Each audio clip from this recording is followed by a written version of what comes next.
आज आनंद चतुर्दशीच्या दिवशी सगळीकडे बाप्पाला जे ते वाटे लावलं जातं, बाप्पाचं विसर्जन केलं जातं, परंतु हिंगोलीमध्ये मात्र मोदकोत्सव पार पडत असतो। मी सध्या उभा आहे चिंतामणी गणपतीच्या समोर। या ठिकाणी आपण बघू शकता मोठ्या प्रमाणामध्ये गर्दी आपल्याला पाहायला मिळते। मध्यरात्रीपासून चिंतामणीचे भक्त या ठिकाणी नवसाचा मोदक घेण्यासाठी गर्दी करत असतात। चिंतामणीकडे नवस मागितला जातो आणि तो नवस पूर्ण झाल्यानंतर नवस फेडण्यासाठी सुद्धा या ठिकाणी मोठ्या प्रमाणामध्ये भक्त मंडळी येत असतात।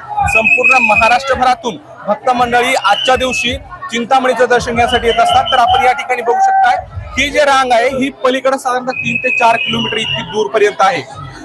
प्रत्येकाला जर रांगेत लागलं साधारणतः 6 ते 7 तास रांगेमध्ये थांबल्याच्या नंतर दर्शन घेता येतं। एवढी मोठ्या प्रमाणात गर्दी या ठिकाणी पाहायला मिळते। तर या मोदकोत्सवाच्या पार्श्वभूमीवर हिंगोली पोलीस असो, त्याचबरोबर चिंतामणी संस्थानचे जे सर्व ट्रस्टी आहेत त्यांच्या वतीने सुद्धा मोठा बंदोबस्त केला जातो आणि या ठिकाणी नवसाचा मोदक या संस्थांच्या वतीनं सर्व भक्तांना दिला जातो आणि हाच नवसाचा मोदक घेण्यासाठी या ठिकाणी महाराष्ट्राच्या बाहेरून सुद्धा मोठ्या प्रमाणामध्ये भक्त मंडळी दाखल होत असतात। माधव दिप्ते, एबीपी माझा।